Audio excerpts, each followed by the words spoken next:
والآن سوف ترون كيف يكذبون عليكم بالصوت والصورة.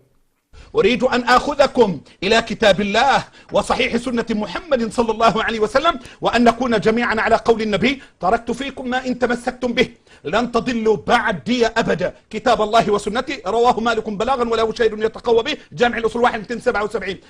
والآن لنذهب إلى جامع الأصول لنرى هذا الشاهد الذي يقول أنه يتقوى به.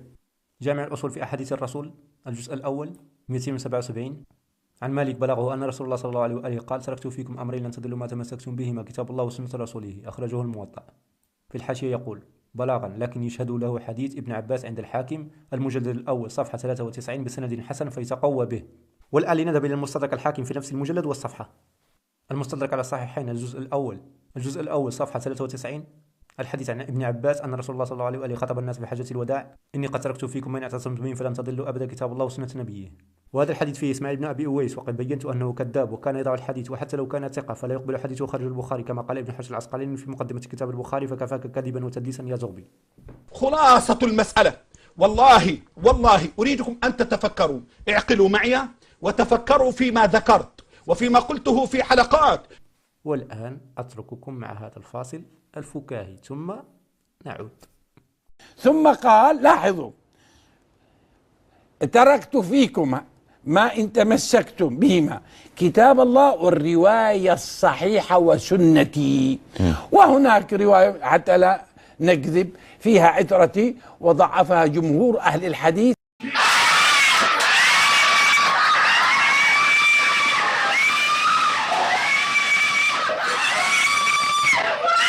عجيب، كذب إلى هذه الدرجة.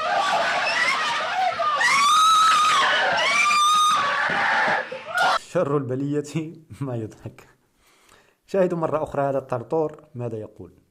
تفضل شيخ بالتعقيب. طيب نرجع. نحن سنفرض أن الثقل الأول هن آل البيت، سنفرض ذلك، ولا الحديث لا يدل على ذلك.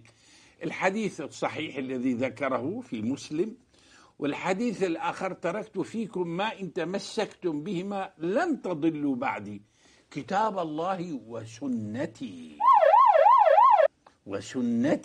هذا هو الأصل، سنة الرسول صلى الله عليه وسلم، وليست سنة علي ولا حسين ولا غيره. يعني يعقل أن يترك الله كتاب الله وسنة علي ويتجاوز سنة محمد صلى الله عليه وسلم. تصححين ولا ماذا؟ محمد عندنا وعندكم عندنا وعندكم ظاهرا أنه أفضل من علي رضي الله عنه، وكلامه المعصوم بالاتفاق. فلا يعقل عقلا أن يقول الله الثقل الأول هو كتاب الله والثقل الثاني هو آل البيت، ويترك الثقل النبي صلى الله عليه وسلم أو السنة النبوية. وين موقعها؟ هي الثالثة، يعني بعد كلام آل البيت. أيعقل هذا ويقبل؟ يعني ماذا أقول؟ هذا الشخص هو منبع الجهل. يقول أيعقل عقلا؟ وهل أنت لديك عقل أصلا؟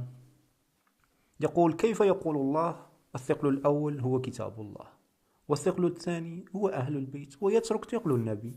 يا سبحان الله، يعني غباء وجهل إلى درجة لا تتصور. اسمع يا طرطور وتعلم. رسول الله عندما كان حي كان عنده ثقلين، الثقل الأول هو القرآن والثقل الثاني هي السنة.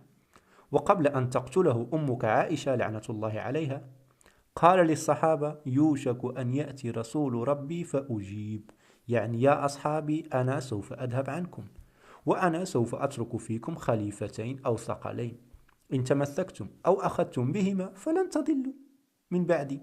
من هم يا رسول الله؟ إذا تمسكنا بهم لن نضل بعدك. قال أولهما كتاب الله فيه الهدى والنور. ولكن يا رسول الله هل نستطيع النجاة وعدم الضلال فقط بالقرآن؟ لا بد لك من السنة لفهم القرآن والنجاة. ومن يشرح لنا سنتك يا حبيبي يا رسول الله صلى الله عليه وآله؟ قال وأهل بيتي، هؤلاء هم من يشرحون القرآن والسنة. ولكن يا رسول الله أهل بيتي كثر، حددهم لنا. أهل بيتي هم أصحاب الكساء الذين أذهب الله عنهم الرجس وطهرهم.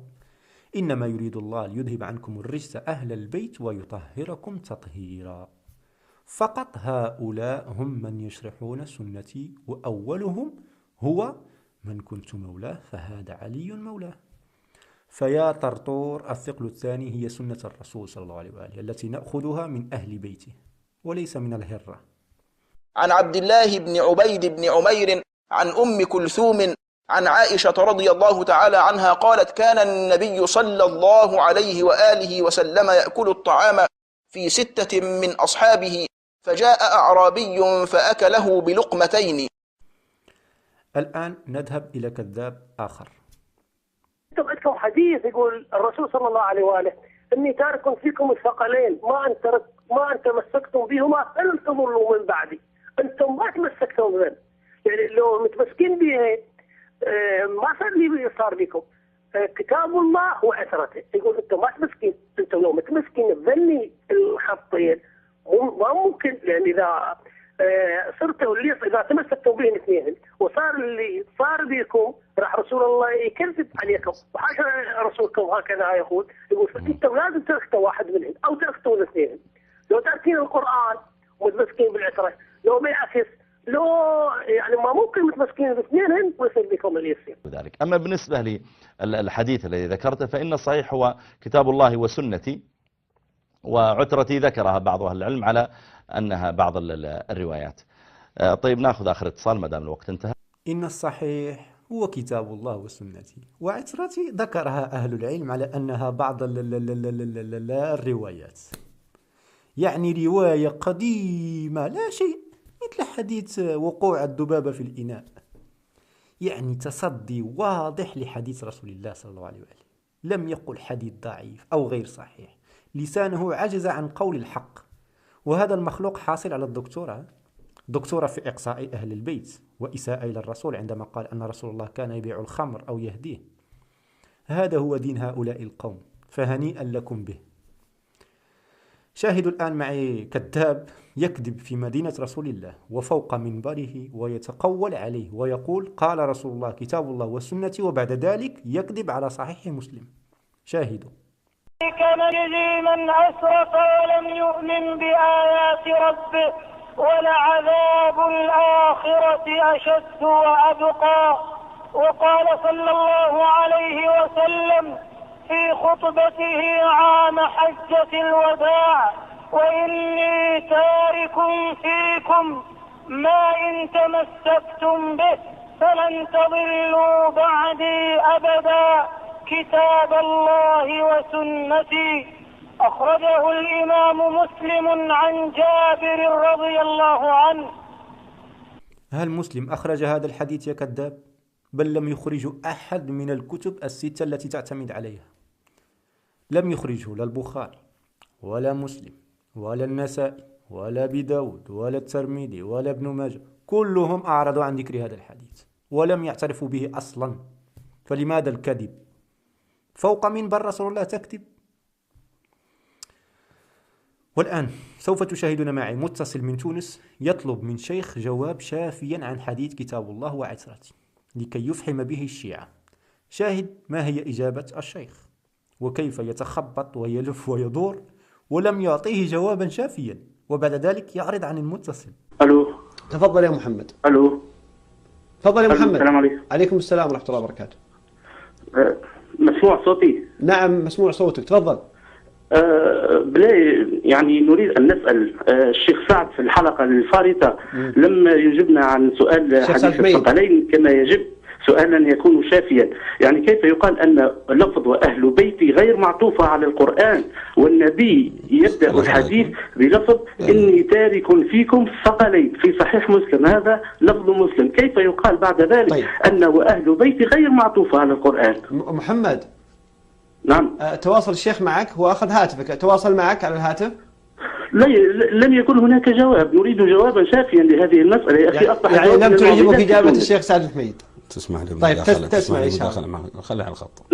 محمد يعني تكون يا محمد للخصم، يعني تسكت الخصم، تفحم الخصم. يا أخي محمد يعني عجزنا عن محمد بارك الله فيك. أن الحديث اسمع إلى الشيخ سعد. الشمس الثقلين طيب. يفسرهم النبي بعد ذلك. أخي محمد وأهل بيتي، كيف يقال هنا طيب. الوصية بالكتاب فقط؟ السؤال يا شيخ اسمع أو التمسك يا محمد، كيف يقال هذا؟ أخ محمد تسمعني؟ نعم أسمعك يا شيخ. طبعا لعل الشيخ سعد أجابك الأسبوع الماضي وغيره، والحديث له جوابان. الجواب الأول على أنها لم تأتي لفظة سنتي بالنسبة عند الشيعة، وأدخلوا مكانه عترتي أو أهل بيتي، وعلى ثبوت عند السنة بأنه سنتي. على القولين أو على الروايتين نحن نأتي نريد من الشيعة أن يتبعوا أهل البيت. لو ساروا على ما سار عليه أهل البيت لم يخرجوا عن ما كان عليه علي رضي الله تعالى عنه وأبناؤه وأحفاده وفاطمة. فالآن الحسين رضي الله تعالى عنه عندما يحزنون عليه، الحسين عندما قتل كان معه. خلينا في الحديث يا شيخ، خلينا في الحديث رجاء. خليك معي أنا أقول على الأمرين كلها يا شيخ. أنا أتكلم معك على الأمرين. أنت تريد درجة الحديث، أنا أقول لك سواء لفظة عترتي أو كتابي، الثمرة من هذا الخلاف نصل فيه إلى لفظة العترتي أو سنتي مع كتابي. على كلا القولين الخصم أن تقول نريد جوابا شافيا للخصم، نقول للخصم بأن اتباع العترة أهل البيت يوصلكم إلى الجنة، وأما اتباع المعممين فيوصلكم إلى جهنم وبئس المصير، لأنهم يدعونكم إلى عبادة غير الله. اسمعني. وأما اسمعني، الجواب يبقى مبهم. اسمع. وأما لفظة وعترتي فليست بصحيحة. نعم.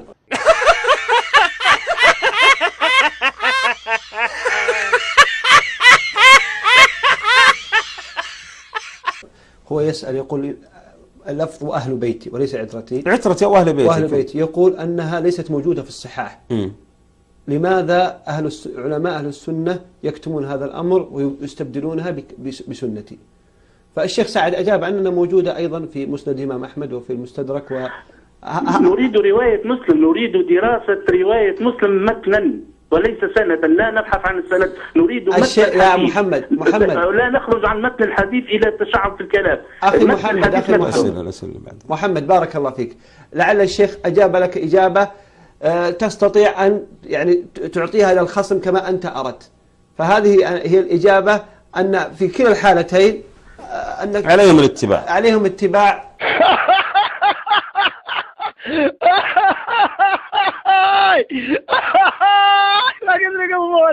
ما قدر يقوموني. والتعليق لكم. وأكيد سوف يتشيع ذلك الأخ التونسي الذي سأل السؤال ولم يحصل على جواب شافي. والآن نذهب إلى الكذبة الشقية. صاحبنا يتصل به متصل ويطلب منه أن يأتيه بحديث وسنة من كتبه. شاهدوا معي التخبط والكذب على العوام، وشاهد فضيحة أخرى له تثبت جهله وتدليسه المتعمد. شاهدوا المقطع ثم نعلق. الو السلام عليكم. وعليكم السلام ورحمة الله. أنت على الهواء، تفضل. كيف الصحة؟ هلا وسهلا، مساك الله بالخير. تفضل خوي. كيف صحتك يا شيخ الدمشقي؟ الحمد لله رب العالمين. كيف شايف؟ خوي أبو محمد. يا شيخ بدي أسألك سؤال. تفضل. أنتم تقولون في حديث الثقلين كتاب الله وسنتي أهل بيتي وسنتي. انطيني حديث صحيح عندكم من كتبكم، خرج لي اياه من كتبكم يدل بأن قال الرسول كتاب الله وسنتي. نعم. مو كتاب الله وعترتي أهل بيتي. نعم. من كتبكم. طيب بس بشرط انتم بتجيبوا ايضا وعترتي من كتبكم. ابو محمد معنا؟ ابو محمد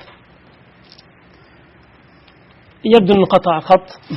إذا شيخنا هو يتحدانا فيطلب من فضيلتك أن تأتي بحديث النبي صلى الله عليه وسلم كتاب الله وسنتي من كتب أهل السنة والجماعة. فماذا نقول له؟ أولا حديث كتاب الله وسنتي ذكرناه وفصلنا.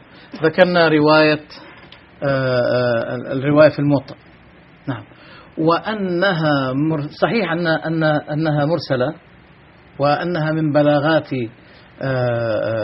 مالك، نعم، لكن أهل السنة رووا لها شواهد، كما أن حديث من كنت مولاه بالشواهد يصح والمتابعات يصح، نعم صحيح. فكذلك كتاب الله وسنتي كذلك يصح بالشواهد والمتابعات أبدا. وهذا في موطأ مالك بإسناد صحيح، ومثلما تابع الألباني رحمه الله حديث من كنت مولاه بالشواهد والمتابعات، كذلك فعل نفس الشيء نفسه. هذه الرواية الآن نأتي بها اللي هي عن أبي هريرة رضي الله عنه قال رسول الله صلى الله عليه وسلم: إني قد خلفت فيكم شيئين لن تضلوا بعدهما أبدا ما أخذتم بهما أو عملتم بهما كتاب الله وسنتي. السؤال: هذه الرواية من خرجها؟ هذه الرواية مروية في كتاب الموطأ لمالك، وقد قال السيوطي بأن بلاغات ومراسيل مالك صحيحة. وهذا موضوع يعني طويل. أولا لكن ذكرناها في حلقات ماضية. نعم، وهي فيها انقطاع. نعم، لكن وصلها الحافظ ابن عبد البر الذي قال: مرسلات مالك كلها صحيحة مسندة. وقال السيوطي: ما من مرسل في الموطأ إلا وله عاضد أو عواضد. إذن عندنا إمامان. فالصواب إطلاق أن الموطأ صحيح لا يستثنى منه شيء. وقد كان موطأ مالك أصح الأحاديث قبل أن يظهر البخاري ومسلم كتابيهما. نعم، كان أصح الكتب. نعم، فإذا إذا هذه رواية فيها شيء من الانقطاع فهناك طريق آخر يوصل هذه الرواية، وقد أوصله الحافظ ابن عبد البر في كتابه تنوير الحوالك. إذا عندنا الحين إمامان، الإمام عبد البر والإمام السيوطي من أئمة الجرح والتعديل وأئمة الحديث أثبتوا صحة روايات الإمام مالك. نحن بدنا بس نحن قلنا لك من موطأ مالك. الآن الرد شاهدوا يقول أن رواية مالك مرسلة ومن بلاغاته. دققوا في كلامه لأنه سيتناقض تناقض عجيب. الرواية في الموطأ، نعم، وأنها صحيح أنها مرسلة وأنها من بلاغات مالك. نعم، لكن أهل السنة رووا لها شواهد. كنت قد بينت في الجزء الأول أن حديث وسنتي لا يمكن أن يصح بالمتابعات ولا بالشواهد للضعف الشديد في رواته، وقد أغلقت الباب في وجوههم وأتحداهم أن يفتحوه. يمكنكم الرجوع إلى الحلقة لتفهموا البحث. كما أن حديث من كنت مولاه بالشواهد يصح والمتابعات يصح، نعم صحيح. فكذلك كتاب الله وسنتي كذلك يصح بالشواهد والمتابعات أبدا. لا لا لا لا لا، حرام عليك يا شيخ، عيب عيب عيب، والله عيب. كنت أتوقع منك أي شيء إلا هذا. حديث من كنت مولاه فعلي مولاه لا يصح إلا بالمتابعات. يعني ماذا أقول؟ هذا الحديث المتواتر والمشهور لا يصح إلا بالمتابعات، وتجعله في مرتبة الحديث الباطل سندا وسنتي، وتقول أن حديث وسنتي يصح بالمتابعات. والله أمرك غريب. تعلم يا دمشقية، تعلم. الحديث المتواتر الكاثاني. لاحظوا إخوتي الأعزاء، من كنت مولاه فعلي المولى. انظروا إلى الصحابة الذين رووا هذا الحديث.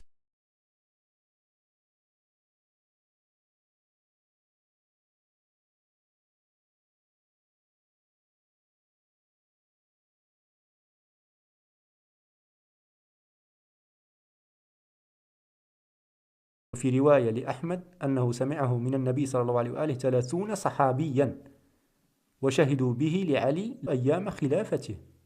وممن صرح بتواتره أيضا المناوي في التيسير نقلا عن السيوطي. قال الحافظ ابن حجر: حديث من كنت مولاه فعلي مولاه أخرجه الترمذي والنسائي، وهو كثير الطرق جدا وأكثر أسانيدها صحيحة أو حسنة. حديث متواتر وصحيح ويقول لا يصح إلا بالمتابعات. يعني جهل وكذب وتدليس بلا حياء، هكذا على الهواء مباشرة، صواريخ يطلقها. يا له من خزي. نكمل. وهذا في موطأ مالك بإسناد صحيح. عجيب يا أخي، يقول أن حديث جاء في الموطأ بإسناد صحيح، وهل يوجد في هذا الحديث سند أصلا؟ بل هو حديث مرسل بدون سند، وهو نفسه قبل ثواني قال أن حديث مالك مرسل ومن بلاغاته. والله يا أخي هذا الشيخ أمره عجيب، واضح أنه يأكل حشيش أو سكرا. نكمل. هذه الرواية الآن نأتي بها، اللي هي عن عن أبي هريرة رضي الله عنه قال: قال رسول الله صلى الله عليه وسلم: إني قد خلفت فيكم شيئين لن تضلوا بعدهما أبدا، ما أخذتم بهما أو عملتم بهما، كتاب الله وسنتي. السؤال: هذه الرواية من خرجها؟ هذه الرواية مروية من في كتاب الموطأ لمالك. يقول هذه الرواية جاءت في الموطأ عن أبي هريرة، التي فيها صالح بن موسى الطلحي، التي اتفقت الكلمة على أنه منكر ومتروك الحديث، والمصيبة يقول في الموطأ. لاحظوا الموطأ مجلد الثاني رقم الصفحة: وحدثني عن مالك أنه بلغه أن رسول الله صلى الله عليه وآله قال: تركت فيكم أمرين، كتاب الله وسنة نبيه.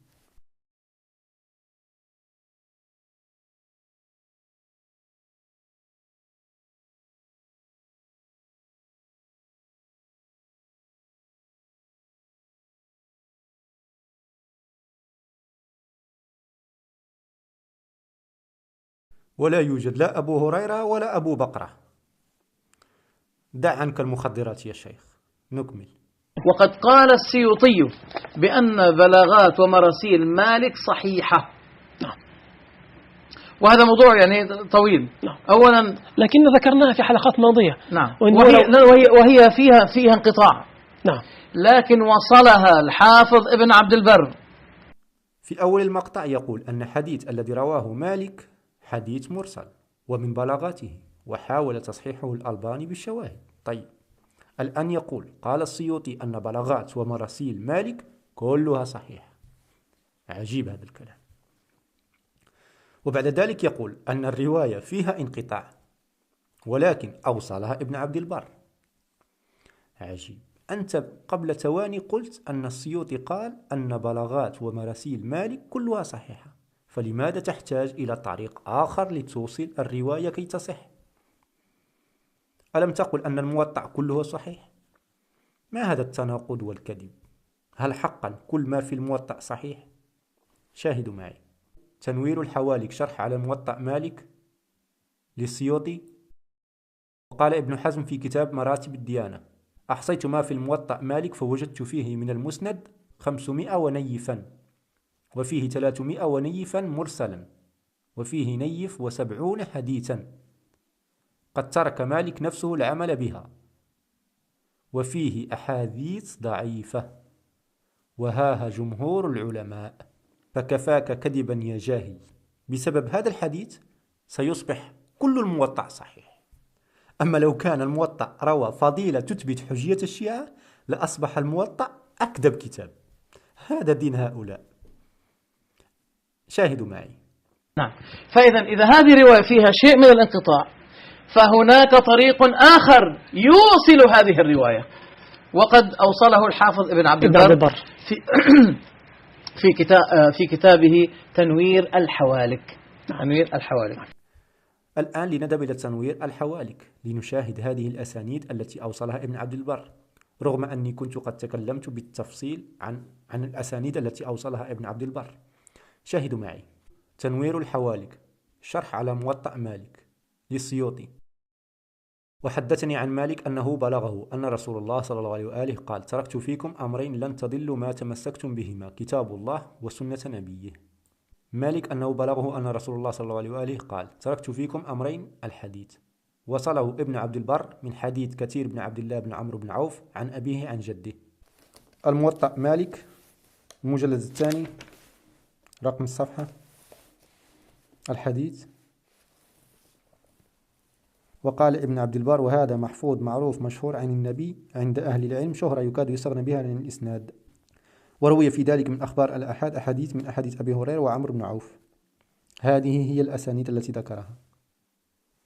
شاهد المحقق ماذا يقول؟ ثم ساق حديث أبي هريرة بإسناده فيه صالح بن موسى الطلحي وهو متروك، فحديث أبي هريرة ضعيف جدا، كما ساق حديث عمرو بن عوف وهو متروك أيضا فإسناده ضعيف جدا، فهذان شبه لا شيء. وقد روى الحاكم بإسناده إلى إسماعيل بن أبي أويس عن عكرمة عن ابن عباس فذكر نحوه، وهذا إسناد ضعيف، فإن إسماعيل بن أبي أويس ضعيف في روايته خارج الصحيحين عند تفرده، ولم يتابع في هذا الحديث إذ مداره عليه، يعني حتى بالمتابعات لم يصح. ولا تنسوا أيضا أن الألباني عبر عن هذا الحديث الذي هو في الموطأ أنه حديث معضل، وقد بينت معناه، يمكنكم الرجوع إلى الحلقة الأولى. أيضا هناك من يقول أن السيوطي صحح هذا الحديث في هذا الكتاب، شاهدوا معي: مفتاح الجنة في احتجاج بالسنة للسيوطي. ثم أورد البيهقي أيضا بسنده عن أبي هريرة قال: قال رسول الله: إني قد خلفت فيكم شيئين، كتاب الله وسنتي، أخرجه الحاكم في المستدرك. وأورد بسنده عن ابن عباس أن رسول الله صلى الله عليه وآله خطب الناس في حجة الوداع فقال: كتاب الله وسنتي، أخرجه الحاكم أيضا. وأورد بسنده أيضا عن عروة أن النبي خطب في حجة الوداع فقال: كتاب الله وسنة نبيكم. وأخرج بسنده عن ابن وهب قال: سمعت مالك بن أنس يقول: قال رسول الله صلى الله عليه وآله في حجة الوداع: كتاب الله وسنة نبيه. لم يقل لا صحيح ولا ضعيف، فلماذا تكذبون على السيوطي؟ إذن هذا الشخص الكذبة الشقية يكذب ويفتري على الناس. إذا عندنا الحين إمامان، الإمام عبد البر والإمام السيوطي من أئمة الجرح والتعديل وأئمة الحديث، أثبتوا صحة روايات الإمام مالك. نحن بدنا بس نحن قلنا لك من موطأ مالك.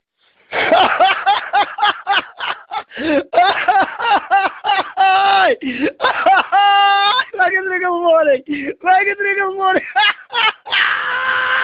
الآن ستشاهدون أحد مدعي العلم في قناة وصال التي توصلك إلى الجحيم مباشرة. هذا المدعي العلم اتصل بشيخ شيعي، وهذا الشيخ الشيعي تحداه أن يأتي بحديث صحيح لحديث كتاب الله وسنتي. شاهدوا ثم نعلق. تحديتني وأنا على قدر التحدي إن شاء الله سبحانه. يا أخي لحظة، اصبر علي، اصبر حتى أجيبك. لا تتحدى فأنت ودينك ضعيف متهالك، يعني تستطيعون الوقوف أمام أدلة أهل السنة. يقول ديننا متهالك ضعيف أمام أدلتكم. طيب يا سيدي، أعطينا الأدلة. قال ابن عباس رضي الله عنهما أن النبي صلى الله عليه وسلم قال: تركت فيكم أيها الناس ما إن اعتصمتم به فلن تضلوا أبدا، كتاب الله وسنة نبيه. اسمعني خليني أكمل. أخرجه الحاكم في المستدرك، والمروزي في السنة، والعقيلي في الضعفاء الكبير، والبيهقي في دلائل النبوة. قال المنذري في الترغيب والترهيب: أصله في الصحيح، وجود طريقه ابن الملقن في البدر المنير، وصحح إسناده ابن القيم، وصححه ابن العربي في أحكام القرآن، وصححه الألباني في صحيح الترغيب. سكر، ارجعوا له يا جماعة. تحدى وهو ليس على قدر التحدي. ألم أقول لكم أنهم يكذبون؟ سأزيدك. وأيضا صححه بائع الخضر، وصححه الخياط، وصححه صياد السمك. كل هؤلاء صححوا. يعني كل من هب ودب يصحح الحديث، صحيح حسن صحيح حسن، هكذا على هواه. يعني يا أخي أتعجب من هؤلاء القوم، كيف يتجرؤون أن يصححوا مثل هذا الحديث رغم الضعف الشديد في رواته؟ ويقول: ألم أقل لكم أنهم يكتبون؟ سوف نرى من هو الكذاب. سوف أعيد المقطع وسنرى تلك المصادر التي ذكرها. قال ابن عباس رضي الله عنهما أن النبي صلى الله عليه وسلم قال: تركت فيكم أيها الناس ما إن اعتصمتم به فلن تضلوا أبدا، كتاب الله وسنة نبيه. اسمعني خليني أكمل. أخرجه الحاكم في المستدرك. كما لاحظتم معي في المستدرك على الصحيحين إسناده ضعيف، فيه إسماعيل بن أبي أويس وصالح بن موسى الطلحي. الآن لنذهب إلى المصدر التالي. والمروزي في السنة للمروزي حديث عن ابن أبي أويس عن ابن عباس: تركت فيكم أيها الناس ما إن اعتصمتم به فلن تضلوا أبدا، كتاب الله وسنة نبيه. والعقيلي في الضعفاء الكبير، كتاب الضعفاء الكبير للعقيلي، صالح بن موسى الطلحي عن أبي هريرة قال: رسول الله صلى الله عليه وآله: إني قد خلفت فيكم شيئين لن تضلوا بعدهما أبدا، ما أخذتم بهما أو عملتم بهما، كتاب الله وسنتي، ولن يتفرق حتى يرد علي الحوض. ولا داعي أن أعلق، فيه صالح بن موسى الطلحي وهو متروك الحديث باتفاق. والبيهقي في دلائل النبوة. دلائل النبوة للبيهقي: ابن أبي أويس عن ابن عباس أن رسول الله خطب الناس في حجة الوداع: فاحذروا أيها الناس إني قد تركت فيكم ما إن اعتصمتم به فلن تضلوا أبدا، كتاب الله وسنة نبيه. قال المنذري في الترغيب والترهيب: أصله في الصحيح. الترغيب والترهيب للمنذري، وعنه أيضا يعني ابن عباس أن رسول الله خطب الناس في حجة الوداع فقال: إني قد تركت فيكم ما إن اعتصمتم به فلن تضلوا أبدا، كتاب الله وسنة نبيه. يقول: رواه الحاكم وقال صحيح الإسناد. احتج البخاري بعكرمة واحتج مسلم بأبي أويس وله أصل في الصحيح. الحاكم لم يقل إسناده صحيح، لم يقل إسناده حسن، فلماذا تصرون على الكذب عليه؟ ويقول قال صحيح الإسناد. من أين قال صحيح الإسناد؟ أين؟ إخوتي الأعزاء، يمكنكم الرجوع إلى الكتاب المستدرك في أي طبعة أردتم، فلن تجدوا أبدا أنه عبر عن حديث كتاب الله وسنتي بحديث صحيح أو حسن أو سنده صحيح أو حسن كما يقولونه، أبدا. هذا كذب وافتراء على المستدرك. نكمل.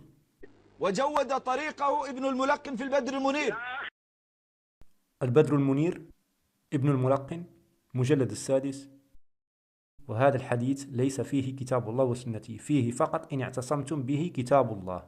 وصححه الألباني في صحيح الترغيب. في صحيح الترغيب والترهيب تأليف الألباني يقول: انظروا أنه يعبر عنه بحديث صحيح. وعنه أيضا يعني ابن عباس أن رسول الله صلى الله عليه وآله خطب الناس في حجة الوداع فقال: إني قد تركت فيكم ما إن اعتصمتم به فلن تضلوا أبدا، كتاب الله وسنة نبيه. يقول: رواه الحاكم وقال صحيح الإسناد. الحاكم لم يقل إسناده صحيح، لم يقل إسناده حسن، فلماذا تصرون على الكذب عليه؟ وصحح إسناده ابن القيم. إعلام الموقعين عن رب العالمين لابن القيم الجوزية، المجلد 4، هنا الطبعة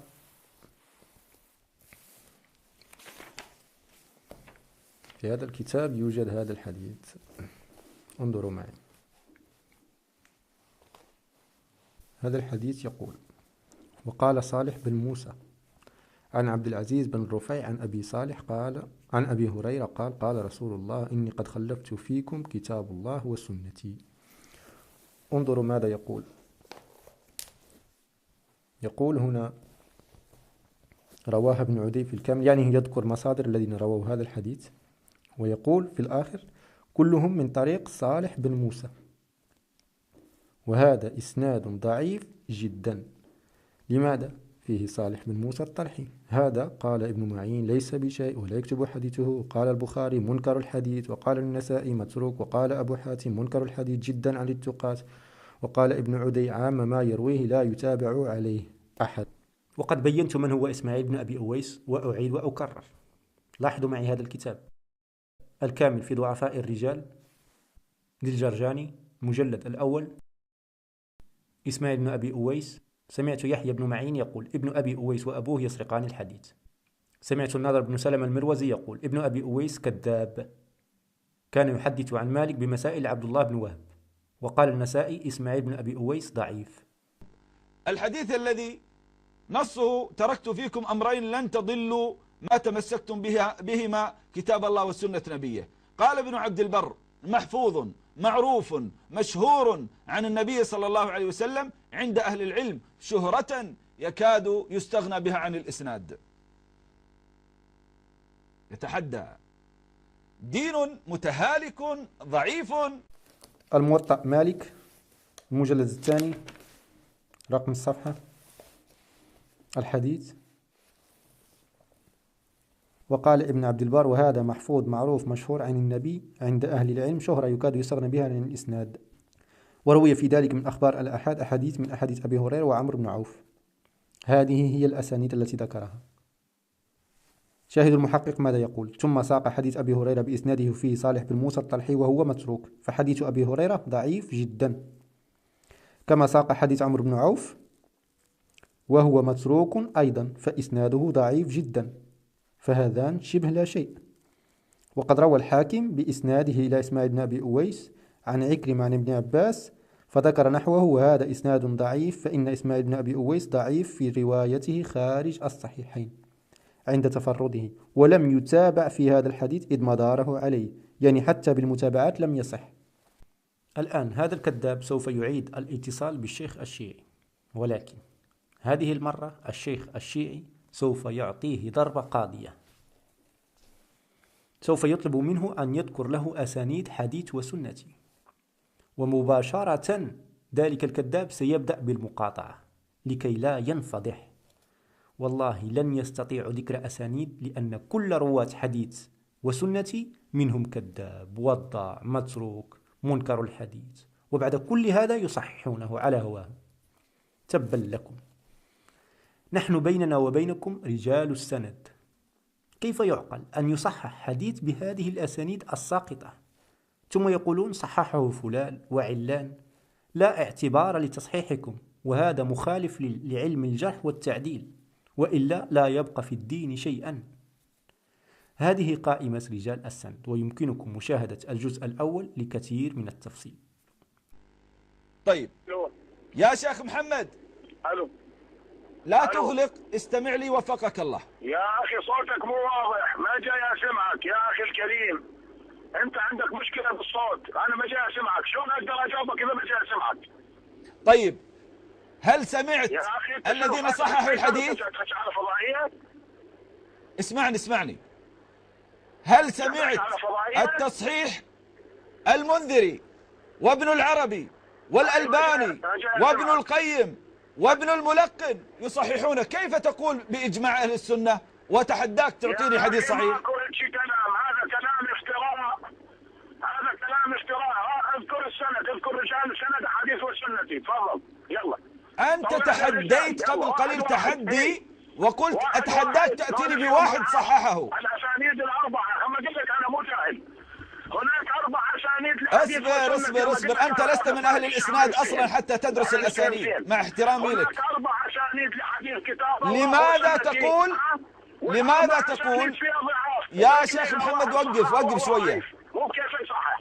اسمعني الله يوفقك. كيف الواحد يصحح حديث وفي سنده رجال ضعاف؟ ألم تتحدى أن آتي بعالم واحد صححه؟ نشوف كيف رجال الأحاديث. يا رجل استمع مثل ما تتكلم. أنصت قليلا فقط.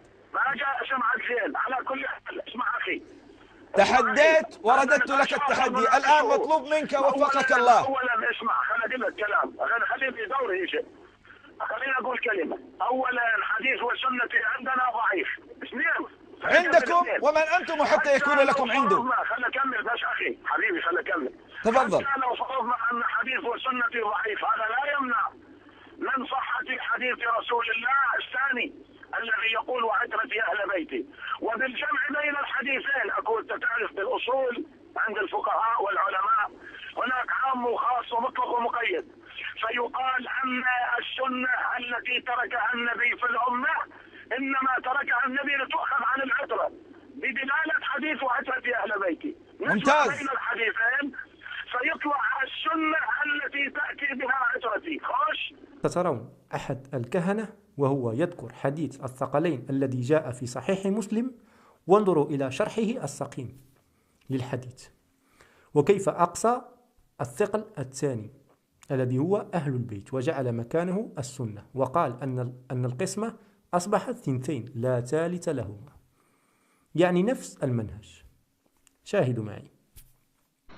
يقول زيد: خرجنا مع النبي صلى الله عليه وآله وسلم وكنا عند ماء بين مكة والمدينة يسمى ماء خم، فقام النبي صلى الله عليه وآله وسلم خطيبا فحمد الله عز وجل وأثنى عليه، ثم قال: أيها الناس، إنما أنا بشر، يوشك أن يأتيني رسول ربي فأجيب، وإني تارك فيكم ثقلين لن تضلوا ما تمسكتم بهما، كتاب الله عز وجل هو حبل الله، من تمسك به كان على الهدى ومن تركه كان على الضلالة،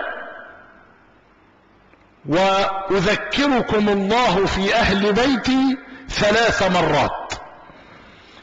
فكتاب الله عز وجل هو حبله الذي أمرنا به ربنا عز وجل بقوله: واعتصموا بحبل الله جميعا، من تمسك به كان على الهدى ومن تركه كان على الضلالة.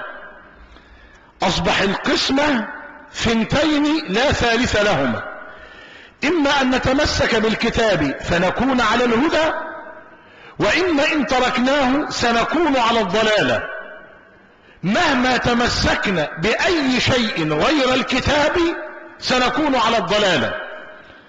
واعلموا إخواني مما اتفق عليه علماء الشريعة، عندما نطلق كلمة التمسك بالكتاب يدخل فيها ضمنا السنة، وهذا لا نزاع فيه بين أحد من أهل العلم، تماما كما نقول فلان نطق بالشهادة، أو فلان لا يصح إسلامه إلا إذا نطق بالشهادة.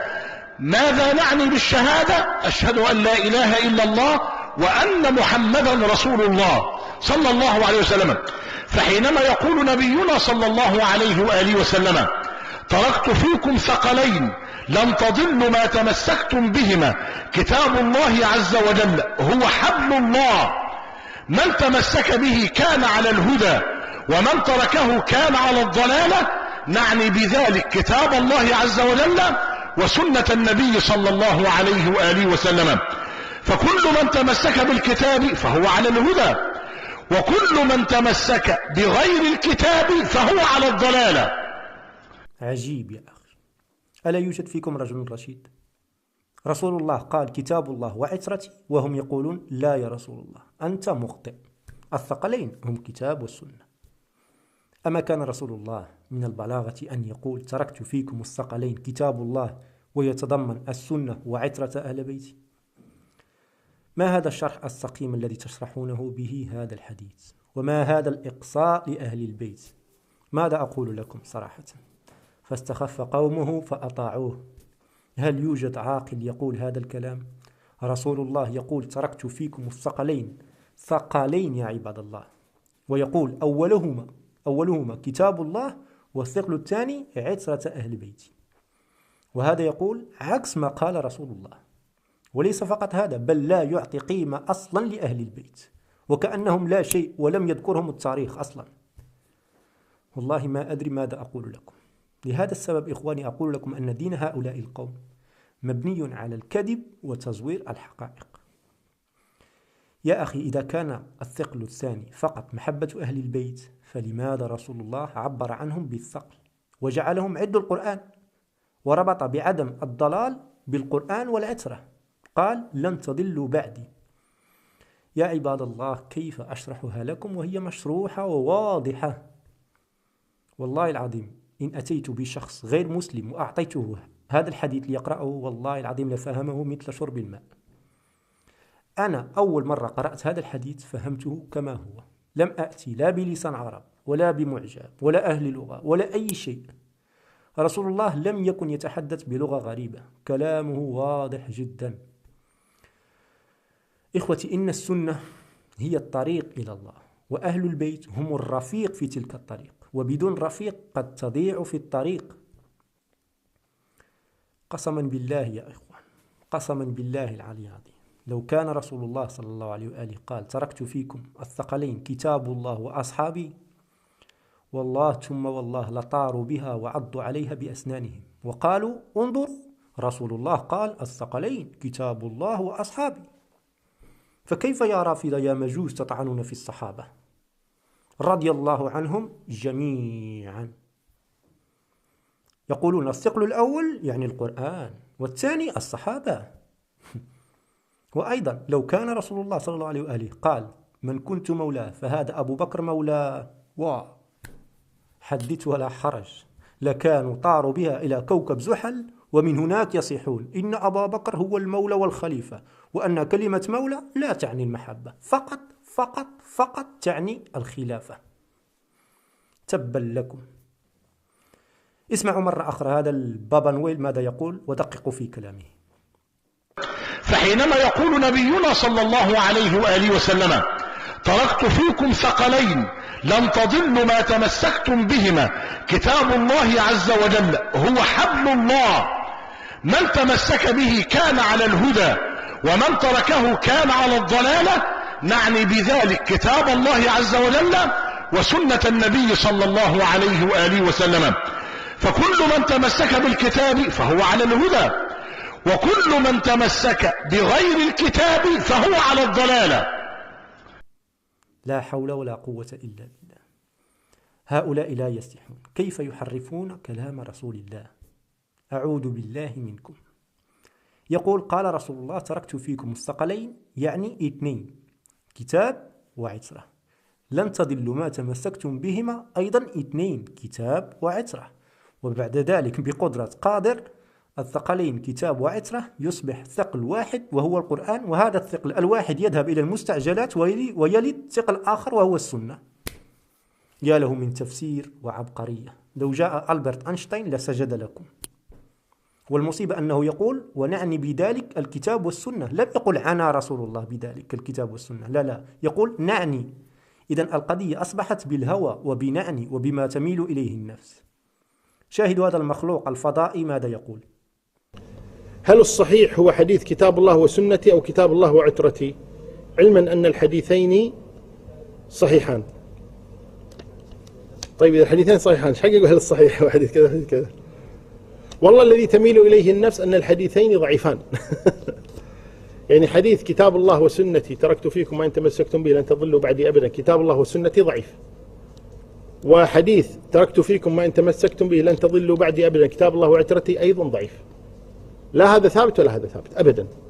والله الذي تميل إليه النفس ها قد ظهر دينكم. ماذا أعلق؟ هل أبكي أم أضحك؟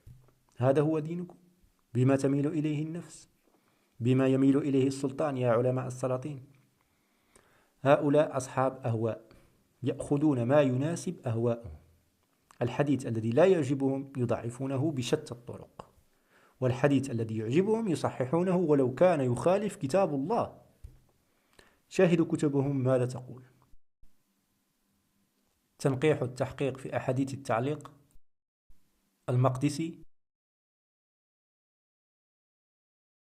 وألوم عندي ممن قد لمته من الفقهاء جماعة من كبار المحدثين عرفوا صحيح النقل وسقيمه وصنفوا في ذلك، فإذا جاء حديث ضعيف يخالف مذهبهم بينوا وجه الطعن فيه، وإذا كان موافقا لمذهبهم سكتوا عن الطعن فيه، وهذا ينبئ عن قلة دين وغلبة هوى.